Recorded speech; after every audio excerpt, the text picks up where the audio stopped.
66 kilomeetrit tunnis. Nii palju ma jätan jootsta?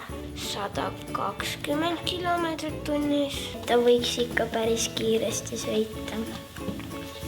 300 kilomeetrit tunnis. Ma arvan, et 150 kilomeetrit tunnis. 1000 kilomeetrit tunnis. Nii kiiresti.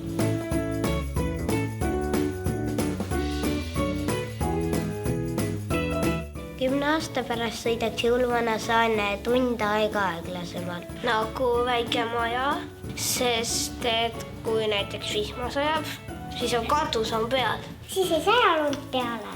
Et sellepärast, et seal on katus peal ja mahub rohkem kinnitusi. Rohkem nagu jõululikumaks tehtud. Jõuluvana Saanil oleks nupp, kui tal hästi kiire oleks, siis ta vajutaks nuppu ja oleks kohal. Et pust on mädanenud ja võttes võib-olla natuke roostes. See on nagu Saan on vananenud 10 aastat.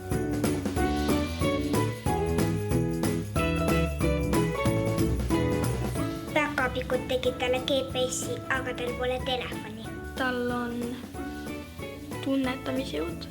Tavaliselt on päkapikkudel ise ka mingi väike nutiseade, sest tal on põhjapõdrad abiks.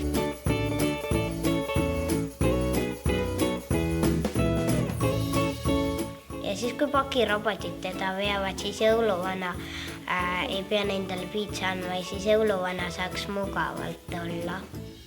Ma isegi suudaksin niisuguse roboti teha, mis võib võtta 20 asja. See näeks välja nii, et nemad on nagu päkapikude asemel ja teevad kingitusi samamoodi nagu päkapikud, lihtsalt et need on robotid. Aga ma võin ütelda, et natuke on kurb ka, kui robotid toovad, sest et siis sa ei näe jõuluvana. Jõuluvanad jäävad vanamoodsaks. Kui need robotid on algus kõik töökoha ja siis päkapikud panevad robotite sisse kinke ja vajutavad käima ja siis robotid lähevadki viima. Ja ma võin öelda, mis värvi ta särk on. Vot, valge.